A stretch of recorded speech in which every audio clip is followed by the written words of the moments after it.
सी खुदावन में आपकी सलामती हो। मेरे जो आज का हमारा मौजू जो है वो है दुआ में कुव्वत है, पावर इन प्रेयर्स। जब हम खुदा से दुआ करते हैं और जब कोई काम हम अपनी ताकत से, अपनी सोच से या अपने ख्यालात से या हम अपनी काबिलियत से नहीं कर पाते तो वो खुदा की कुदरत से हो सकता है।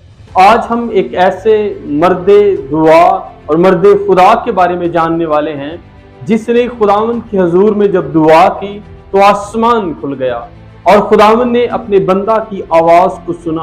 और जब हम सलातीन की किताब उसके 18वें बाब को पढ़ते हैं तो हमें एलिया के बारे में जिक्र मिलता है। एलिया और अखीयब जो है उनके दरमियान में एक दुश्मनी है, क्योंकि एलिया जो है वो जिंदा खुदा के साथ चलने वाला है, लेकिन अखीयब जो है वो बाल की इबादत करने वाला है।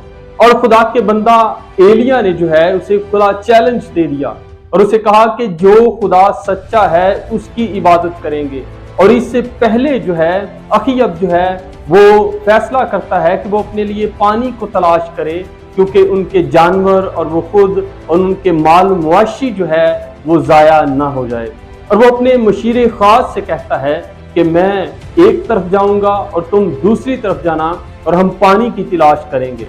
और उसका जो मशीर खास है अब्दिया जो है उसे एलिया मिलता है और एलिया उसे कहता है कि अपने बादशाह को बता दे, अपने मालिक को बता दे कि आज मैं उससे मिलूंगा।